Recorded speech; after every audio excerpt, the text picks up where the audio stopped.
노후의 통장 잔고보다 100배는 더 무서운 이것.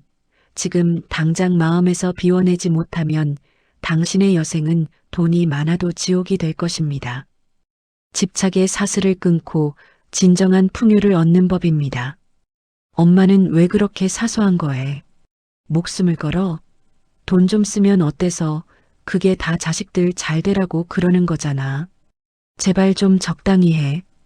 아파트 베란다 틈새로 비집고 들어오는 싸늘한 가을바람보다 더 날카롭게 가슴을 핥히는 딸아이의 목소리가 거실벽을 타고 차갑게 울려 퍼졌습니다.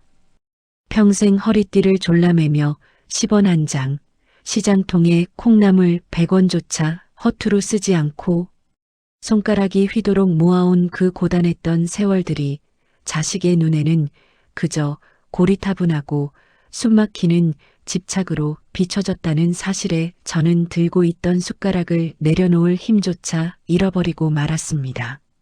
내 몸 하나 돌보지 않고 오직 미래에 닥칠지도 모를 불안을 막아내기 위해 겹겹이 쌓아온 돈이라는 성벽이 정작 제 마음을 가두고 숨통을 조이는 감옥이 되어버렸음을 깨닫는 순간이었습니다.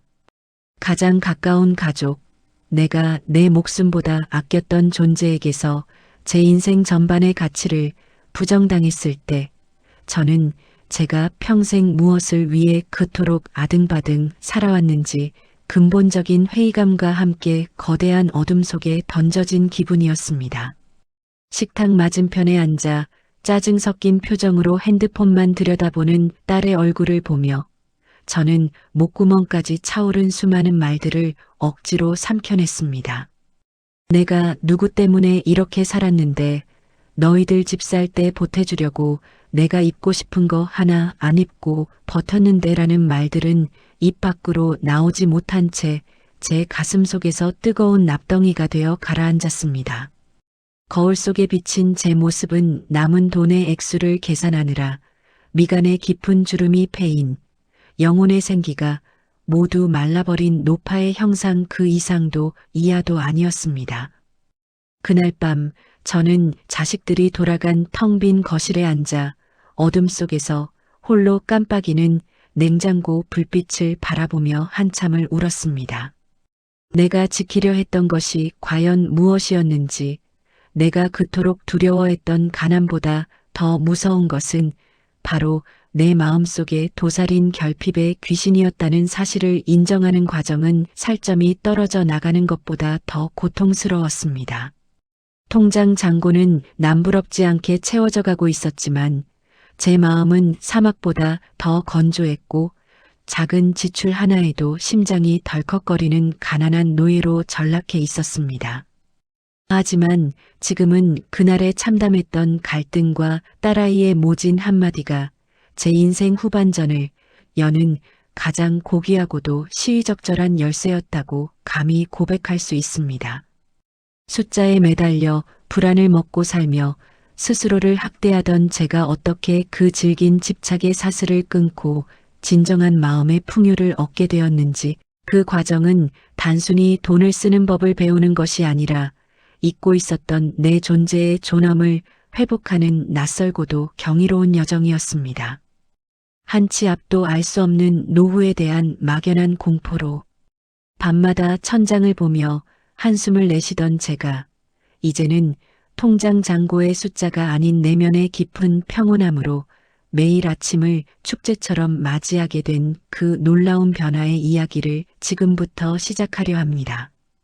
여러분도 혹시 저처럼 돈이 있어도 불안하고 아끼는 것이 유일한 생존 전략이라 믿으며 스스로를 지옥에 가두고 계신다면 제 이 긴 고백이 여러분의 마음을 여는 작은 찬문이 되기를 바랍니다. 불안을 잠재우기 위해 제가 평생을 걸쳐 선택했던 가장 강력한 해결책은 역시 철저한 절약과 무조건적인 축적이었습니다. 연금이 입금되는 날이면 저는 마치 성스러운 의식을 치르듯 낡은 가계부를 펼쳐놓고 몇 번이고 숫자를 더하고 뺐습니다. 혹시라도 미래에 생길지 모를 몹쓸 병이나 자식들에게 닥칠 경제적 위기, 혹은 제가 혼자 남겨졌을 때 겪게 될 사고에 대비해 현재의 생활비를 극한으로 줄이는 것만이 유일한 안식처라고 믿었습니다. 마트에 가서 신선한 과일 한 봉지를 집어들었다가도 가격표를 보고는 이내 손을 떨며 다시 내려놓기를 수십 번 반복했습니다. 이 돈이면 나중에 더 긴급할 때 쓸 수 있는데 지금 이걸 먹는다고 내 인생이 달라지나라는 생각들이 제 머릿속을 지배했습니다. 친구들이 가끔 차 한 잔 마시자고 전화를 걸어와도 차값 몇천 원이 아까워 몸이 좀 안 좋네라는 핑계를 대며 자발적인 고립을 선택했습니다. 그렇게 아낀 돈이 통장에 쌓여갈 때마다 잠시나마 안도감을 느꼈지만 그것은 마약과 같아서 통장 숫자가 늘어날수록 제 마음의 기준치는 더 높아졌고 불안의 크기는 오히려 더 비대해졌습니다. 돈이 저를 지켜주는 성벽이 아니라 조금이라도 지출이 생기는 날엔 심장이 두근거려 견딜 수 없는 숫자의 노예가 되어 저를 옥죄고 있었던 것입니다. 제가 입은 낡은 옷은 절약의 훈장이 아니라 제 영혼의 초라함을 드러내는 낙인이 되었고 남들에게는 인색하고 자신에게는 가혹한 노년의 전형이 되어가고 있었습니다. 두 번째로 제가 시도했던 방법은 자식들의 인생에 사사건건 관여하며 제 경제적 영향력을 확인받으려 했던 것이었습니다. 제가 모으고 아낀 이 돈들이 결국은 자식들에게 물려줄 유산이라는 명분 아래 그들의 소비 습관이나 경제적 선택에 끊임없이 간섭했습니다. 딸아이가 새 가방을 사거나 사위가 차를 바꿀 때면 저는 격려 대신 비난을 퍼부었습니다. 내가 너희를 어떻게 키웠는데 그렇게 돈을 함부로 쓰니 나중에 나처럼 고생 안 하려면 내 말 들어야 한다는 말들을 마치 자식들을 위하는 고귀한 충고인 양 늘어놓았습니다. 하지만 그것은 진정한 걱정이 아니라 돈을 매개체로 자식들의 삶을 통제하고 제 존재감을 인정받으려 했던 비겁한 욕망의 발로였습니다. 제가 모은 돈이 그들에게는 고마운 자산이 아니라 거부하고 싶은 족쇄가 되어가고 있다는 사실을 알았을 때 저는 극심한 배신감과 소외감에 몸서리쳤습니다. 엄마 돈은 엄마가 쓰세요. 우리 일에 간섭하지 마시고라는 딸의 외침은 제가 쌓아온 공든 탑을 단숨에 무너뜨렸고 저는 돈으로도 자식의 존경과 사랑을 살 수 없다는 비정한 현실 앞에 발가벗겨진 채 던져졌습니다. 마지막으로 제가 선택한 길은 건강염려증에 극도로 집착하며 제 몸을 감시하는 것이었습니다.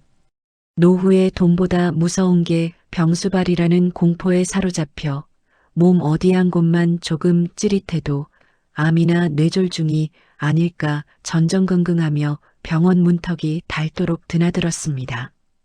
TV 건강 프로그램에서 좋다는 영양제나 식품이 나오면 가격을 따지지도 않고 주문에 식탁 가득 쌓아두었고 매일 아침 혈압과 혈당을 체크하며 숫자가 조금이라도 어긋나면 세상이 무너질 듯 불안해했습니다. 죽음에 대한 근원적인 공포를 돈과 약으로 막아보려 했던 제 시도는 아이러니하게도 제 매 순간의 삶을 죽음의 그림자 아래 가두는 꼴이 되었습니다. 건강을 지키겠다고 산 영양제들이 오히려 제 위장을 쓰리게 했고 병원비를 아끼지 않으려던 결심은 제 정신을 더 피폐하게 만들었습니다. 저는 살아있었지만 생명을 누리는 것이 아니라 죽지 않기 위해 발버둥 치는 고단한 감시자로 하루하루를 소모하고 있었습니다. 이 세 가지 해결책이 모두 처참한 실패로 돌아갔을 때 제가 마주한 것은 수억 원의 자산이 있어도 마음속에 가난한 귀신을 몰아내지 못하면 평생을 거지처럼 살다 기참하게 죽을지도 모른다는 소름 끼치는 깨달음이었습니다. 미래의 불안을 대비한다는 미명하에 현재 제게 주어진 모든 축복과 기쁨을 무기한 유예시켰던 제 삶은 내일의 폭풍우를 걱정하느라 오늘 내리는 따스한 햇살 아래서 단 한 번도 웃지 못하는 바보의 행진과 다를 바 없었습니다. 자식에게 기대를 걸고 돈으로 보상받으려 했던 마음은 증오로 변했고 건강에 집착하던 마음은 오히려 새로운 병을 만들어냈습니다. 열심히 살았다고 자식 교육 잘 시켰다고 자부하며 살아온 제 손에 남은 것은 언제든 휴지 조각이 될 수 있는 은행 전산상의 숫자뿐이었고 정작 저 자신을 지탱해 줄 내면의 단단한 평화나 품격은 단 1g도 남아있지 않았습니다. 비가 추적추적 내리던 어느 화요일 오후 저는 젖은 신발을 신고 현관에 서서 한참 동안 집 안으로 들어가지 못한 채 제 삶의 무게를 가늠해 보았습니다. 시장통 골목 어귀에서 폐지를 줍느라 비에 젖은 박스를 낑낑대며 수레에 올리는 한 노인을 멍하니 바라보며 기묘한 동질감을 느꼈습니다.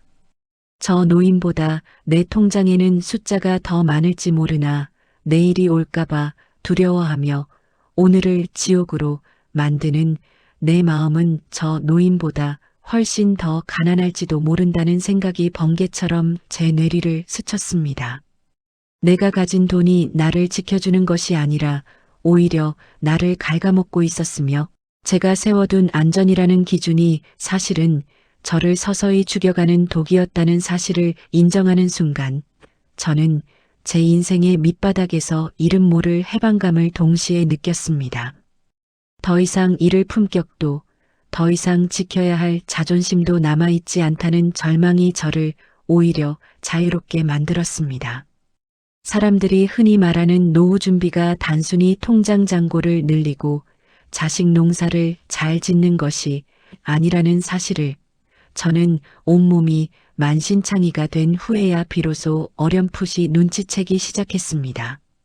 내가 나를 책임지지 못하고 외부의 조건에 내 행복의 열쇠를 맡겼을 때 인생이 얼마나 쉽게 무너질 수 있는지를 뼈저리게 실감했습니다. 그 전까지 저는 제 삶의 주인공이 아니라 돈의 파수꾼 혹은 자식의 뒷바라지꾼으로서만 존재하려 했기에 가토록 쉽게 무너졌던 것입니다. 시장통 골목에서 100원을 깎으려 실랑이를 벌이는 제 목소리가 유난히 날카롭게 들리던 날, 저는 처음으로 콩나물을 사지 않은 채 빈손으로 시장을 빠져나왔습니다. 그 돈을 아껴서 자식의 아파트 평수를 늘려준들 내 마음속에 이 거대한 공동이 채워지지 않는다면 그것이 무슨 소용인가 하는 근원적인 의문이 저를 사로잡았기 때문입니다. 저는 제 삶의 방식을 뿌리부터 뒤집어 엎어야 한다는 강한 충동을 느꼈습니다. 지금까지의 방식이 저를 지옥으로 인도했다면 정반대의 길로 가야만 평온을 찾을 수 있다는 확신이 들었습니다. 하지만 수십 년간 몸에 밴 집착과 인색함, 그리고 불안이라는 괴물을 단숨에 떨쳐내는 것은 결코 쉬운 일이 아니었습니다.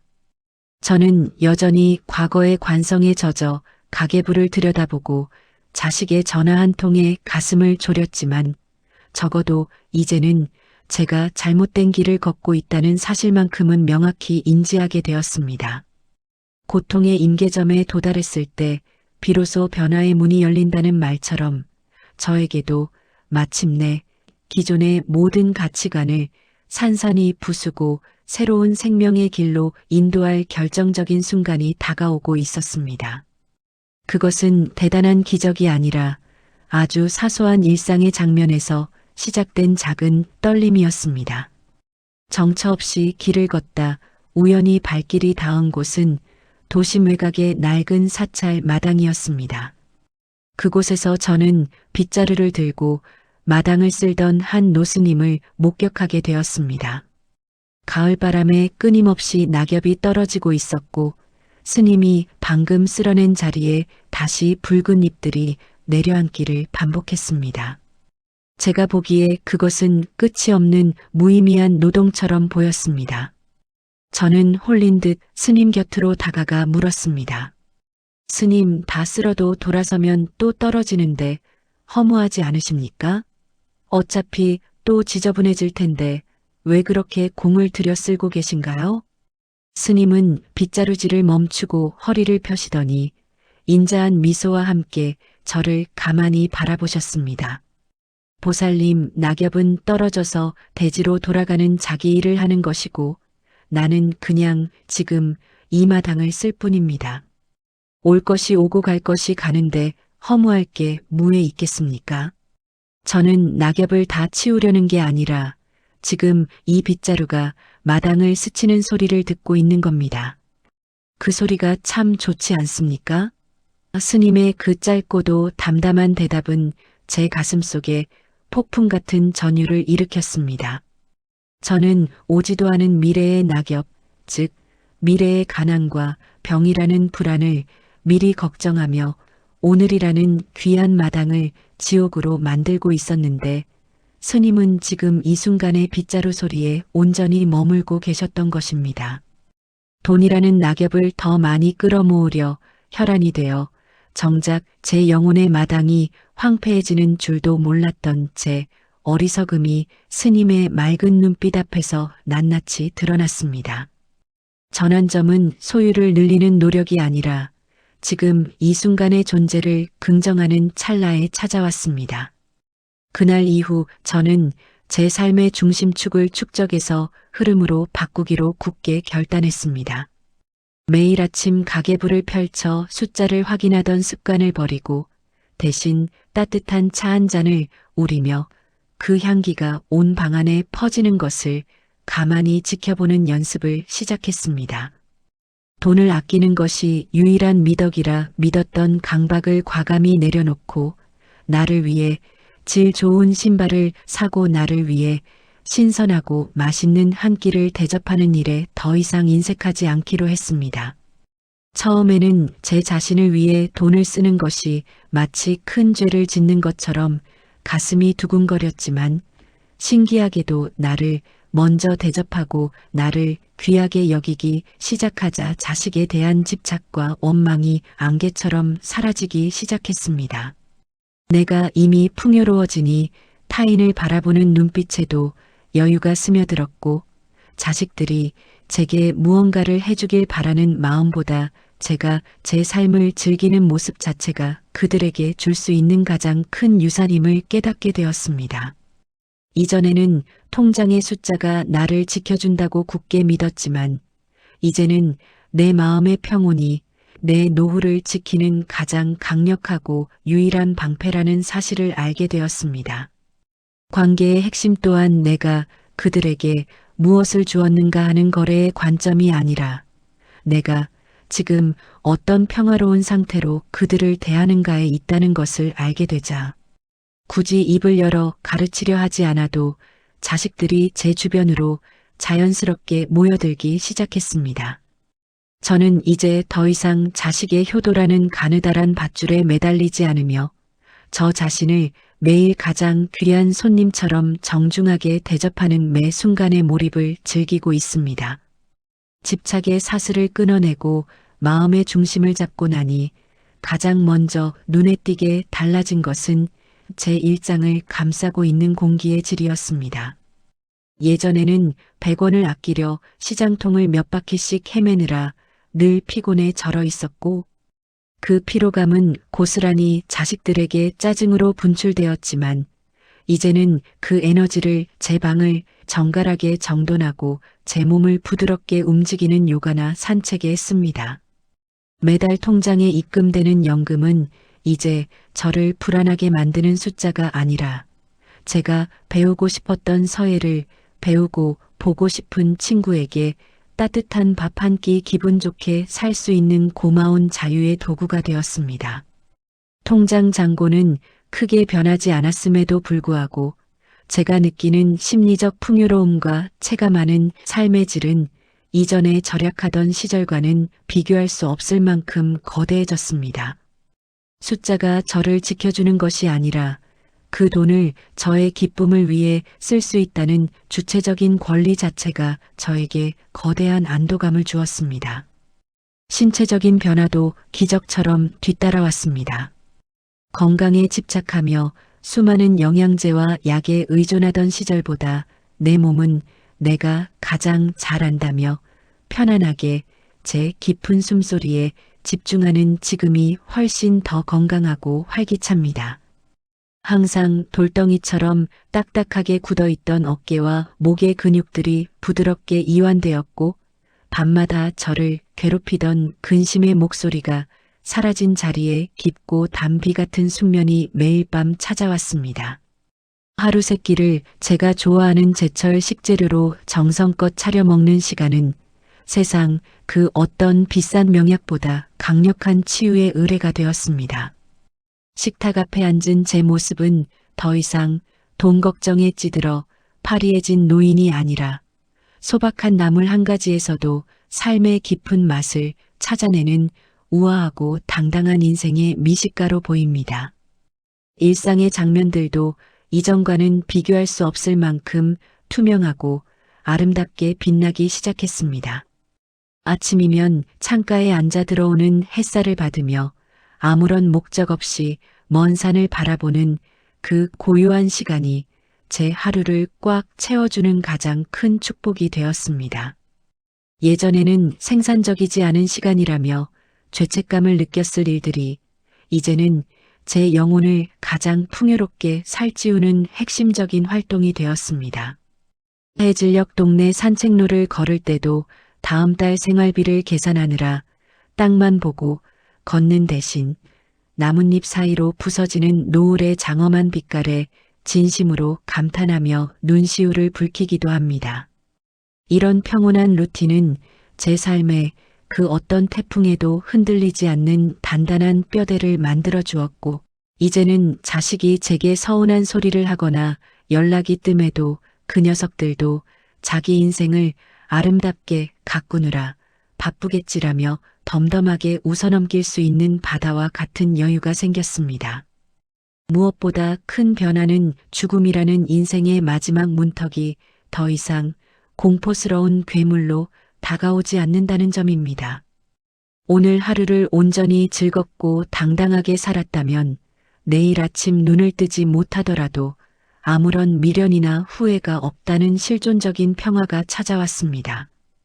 집착을 버리니 오히려 제 삶의 모든 순간이 신이 주신 선물처럼 다가왔고, 이런 저의 평온한 태도는 역설적으로 자식들에게 그 어떤 유산보다 값진 인생의 이정표가 되고 있습니다.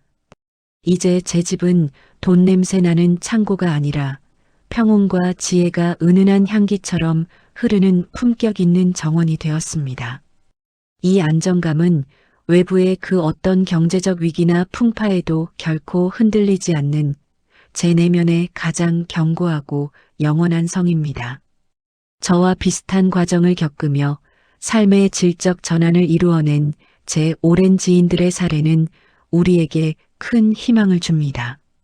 평생 돈을 모으는 것만이 유일한 선이라 믿고 자식들에게 모든 것을 내어주다 극심한 우울증에 빠졌던 제 친구 순자 씨는 칠순이 넘은 나이에 나를 위한 10%의 자유를 선언했습니다. 그녀는 남은 돈의 일부를 떼어 작은 꽃집을 운영하기 시작했는데, 돈을 버는 것이 목적이 아니라 꽃을 만지며 느끼는 그 찰나의 기쁨을 이웃과 나누는 데 집중했습니다. 그녀는 이제 통장의 숫자보다 그 돈이 가져다주는 생생한 경험의 가치를 이야기하는 지혜로운 어른이 되었고, 자식들도 그런 엄마의 당당한 모습에 예전보다 훨씬 더 자주, 그리고 진심 어린 존경을 담아 그녀를 찾아옵니다. 또한 평생 재테크와 부동산에만 몰두하며 늘 초조하게 살던 한 선배님은 갑작스러운 건강의 위기를 겪고 나서야 통장의 숫자는 내가 죽으면 그저 숫자로 남을 뿐이지만 내 마음속에 차곡차곡 쌓인 평화는 영원히 내 것이라며 모든 집착을 내려놓았습니다. 그분은 이제 매일 아침 산에 오르며 자연이 주는 무상의 축복을 만끽하는 명상가의 길을 걷고 계십니다. 하지만 이런 방식이 모두에게 성공적인 것만은 아닙니다. 제 이웃이었던 한 분은 집착을 내려놓으라는 말을 오해하여 무책임하게 전 재산을 탕진하거나 현실을 부정하며 방황하다간 결국 더 큰 경제적 고통과 가족 간의 갈등 속에 노후를 망치기도 했습니다. 이 방식이 진정한 평온으로 이어지기 위해서는 반드시 전제되어야 할 기준이 있습니다. 그것은 바로 무책임한 방종과 지혜로운 방아착을 구분하는 안목입니다. 집착을 내려놓는다는 것은 현실을 등지는 것이 아니라 내가 통제할 수 없는 외부의 조건에 내 행복을 담보 잡히지 않겠다는 단호한 주체성의 회복입니다. 내가 돈을 부리는 주인이 될 것인가 아니면 돈의 부림을 당하는 노예가 될 것인가 하는 명확한 기준이 서 있을 때 비로소 우리는 진정한 풍요를 누릴 수 있습니다. 부처님께서는 마음이 모든 것의 근본이다. 마음이 맑으면 기쁨이 따르는 것이 마치 그림자가 형체를 따르는 것과 같다고 말씀하셨습니다. 우리가 그토록 찾아 헤매던 노후의 안전장치는 사실 우리 통장 안에 있는 것이 아니라 우리 마음의 창을 얼마나 맑게 닫느냐에 달려 있는 것입니다. 마지막으로 존엄하고 풍요로운 노후를 꿈꾸는 여러분께 3가지 진심 어린 조언을 드립니다. 첫째, 미래의 가상적인 불안을 막기 위해 오늘 당신에게 허락된 소중한 기쁨을 단 1분도 희생하지 마십시오. 오늘 마시는 차 한 잔의 온기와 창가에 비치는 햇살의 평화가 내일의 억만금보다 훨씬 더 실존적이고 귀한 가치입니다. 둘째, 돈이나 유산으로 자식의 효도와 마음을 사려 하지 말고 당신의 평온하고 당당한 삶의 태도로 자식에게 인생의 참된 스승으로서의 존경을 얻으십시오. 셋째, 소유하는 것에 돈을 쓰기보다 경험하고 배우는 것에 돈을 쓰십시오. 물건은 시간이 흐르면 낡고 가치가 떨어지지만 배움과 깨달음의 기억은 당신의 영혼을 영원히 풍요롭게 하고 죽음의 문턱 앞에서도 당신을 지탱해 줄 것입니다. 스스로 밝힌 내면의 등불이 있다면 세상 그 어떤 어둠이나 경제적 한파도 당신의 노후를 가릴 수 없습니다. 오늘 제 이야기가 여러분 마음속의 가난한 귀신을 쫓아내고 진정한 마음의 부자로 늙어가는 길을 비추는 작은 씨앗이 되기를 간절히 기도합니다. 여러분의 남은 생은 이전의 그 어떤 시절보다 더 깊고 단단하며 향기로울 자격이 충분합니다. 이 영상의 이야기가 불안한 당신의 마음에 작은 위로와 용기가 되었다면 구독과 좋아요로 이 아름다운 지혜의 여정에 끝까지 함께해 주세요. 여러분의 평온한 노후를 진심으로 응원합니다. 구독과 좋아요는 다음 지혜를 전하는 데 큰 힘이 됩니다.